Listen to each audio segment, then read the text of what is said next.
morning, everyone, and welcome to News Extra. My guest this morning is Sandy Preston, the community health nurse with Regional West Medical Center, talking about Infant Immunization Week, which is April 27th through the 4th. Thank you very much for joining us today. Sure, thanks for having us. You're right, we do want to talk about Infant Immunization Week. It's a national observation, and it's to encourage parents of those from 6 weeks up to age 2 to stay current with the recommended immunization schedule. Now, those schedules have changed a little bit over the years as vaccines have been developed, but they've kind of stabilized here relatively recently. What are the general vaccinations that are recommended, at least for the first round for a child? For infants, for the first 6 months, they are to receive immunizations at 2, 4, and 6 months. And at that time, those are pretty much all the same. They receive diphtheria, tetanus, and whooping cough all in one. Polio, one against Hib or Haemophilus, and then an oral one for rotavirus. Okay. And as far as some of the other vaccines that are out there, those are administered a little bit later They are. in the schedule. We will see at 1 year is when they are eligible to receive their measles, mumps, rubella, and chickenpox vaccines.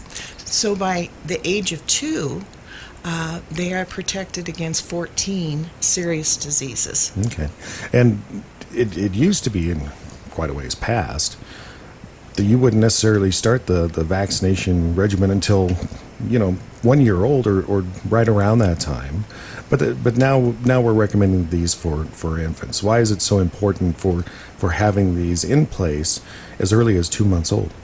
Well, because the vaccination is a series, and we know now that infants have a very strong immune system, and when we give vaccinations, we are giving antigens, or if you will, the part that makes them make antibodies in such small quantities to achieve immunity that just in their day-to-day lives they're getting much more that they have to build immunity to. So we know that by starting at that 2 months old, we can get protection in place much earlier so that they aren't a victim of one of the diseases when they're too small to handle it. Now, vaccinations such as these available at Regional West, correct? Yes, these vaccinations are available at a number of places. Regional West Community Health is part of Panhandle Immunization Coalition, so immunizations are available, of course, at Regional West Pediatrics, Family Practice, Community Health, and also at Kaplan. I do want to mention that there is a program for children that may not be insured called Vaccines for Children, and through this program, children up to the age of 19 can receive whatever vaccines are due free of charge if they're uninsured. And those are available through Community Health, for one, at Regional West. It's a very good resource for those who may not be able to otherwise think that they would afford be able to afford that Absolutely. vaccine. There's no child will be turned away due to inability to pay, so parents do not have to worry about that. Our main goal is to protect the children first, and by protecting the children, we don't see the diseases come into the community as much, because we have to remember we're protecting not only the children that are immunized, but the whole community if it doesn't get into the community. And also remember that you're protecting babies too young to have immunizations or to be fully immunized, and also children and adults as well, who are medically compromised and maybe not able to have the immunizations. So we certainly don't want to allow diseases into our community. This is Immunization Week for infants, April 27th through the 4th, and we'll talk a little bit more with Sandy on the subject when we come back on News Extra.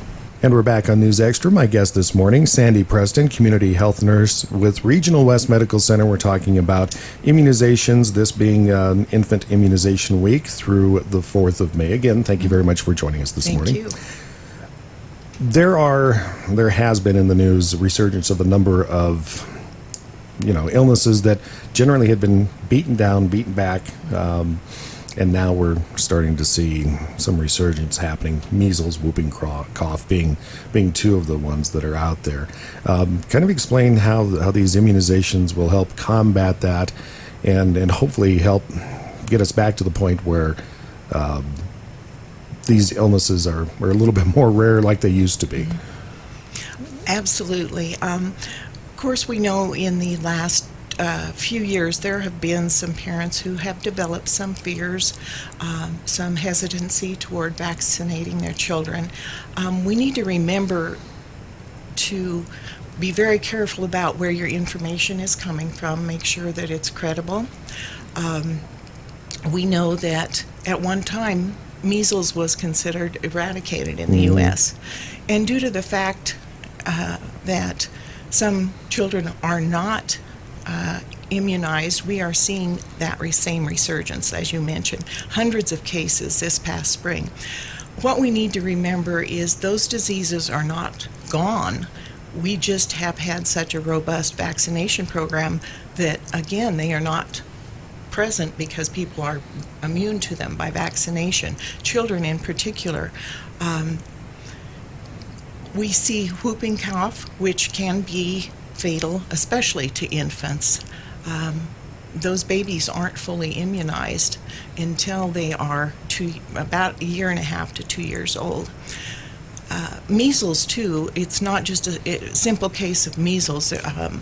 Measles can be a deadly disease. We lose children to measles.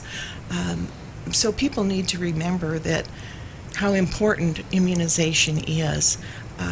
Immunity provides not only health to your child and prevents a follow-up problems from these diseases, but again, we're protecting our entire community. Yeah, the herd immunity process is what we're talking about there. We have seen cases of whooping cough here in our area. As soon as they're identified, our epidemiology through the county takes action to try to contain that outbreak. But we need to remember, too, that in addition to children, it's important that adults receive one dose of Tdap, it's called, and it has a whooping cough vaccine in it, and that'll protect our children as well as those who are immunized themselves. So once again, if you have a new infant, like my niece, she's a new parent for the first time. Very important to get these vaccinations started on schedule and get them up and rolling. And again, just talk a little bit about the schedule that we have starting with the infants starting at 2 months old. Right. We would want to see the infants starting. They can start as early as 6 weeks, but normally it's 2, 4, and 6 months at 1 year at 15 to 18 months. Now, we recognize and we follow the CDC guidelines that oftentimes there may come one of those scheduled times that perhaps baby is ill or so on. So we have a little bit of cushion, but the best protection is following the immunization schedule. It's thoroughly tested. Parents do not need to worry about preservatives in vaccines. The Marisol has not been in vaccines for quite children a while, since 2006, so it's been quite a while. It is the safest way to protect your child. If you are concerned about baby being a little fussy for a day or two, some children are. Some children just sleep more, and some kids, after their immunizations, you never know. Just power right through it. So, we can't guarantee that they may not be fussy, but I can guarantee that it's much better than them being ill with any of these diseases we're preventing. It certainly is. And how do people get these vaccinations when they want them? Okay.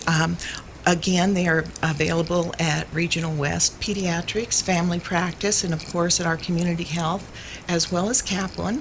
And for Community Health, they can call us at 308-630-1580, or if they prefer, their provider's office. And those that are interested in the VFC program or Vaccine for Children's program, ask your provider if they have that. If they do and you wish to go there, that's great. Otherwise, we would be more than happy to see them at Community Health. Again, no financial requirement for getting children vaccinated. It's the help is out there. All you have to do is ask. That's right. We accept insurance. We'll submit that for you. And for those that are uninsured, up to age 19 are eligible for vaccine for children at no cost. All right, Sandy, thank you very much for joining us on News Extra today. Thank you so much.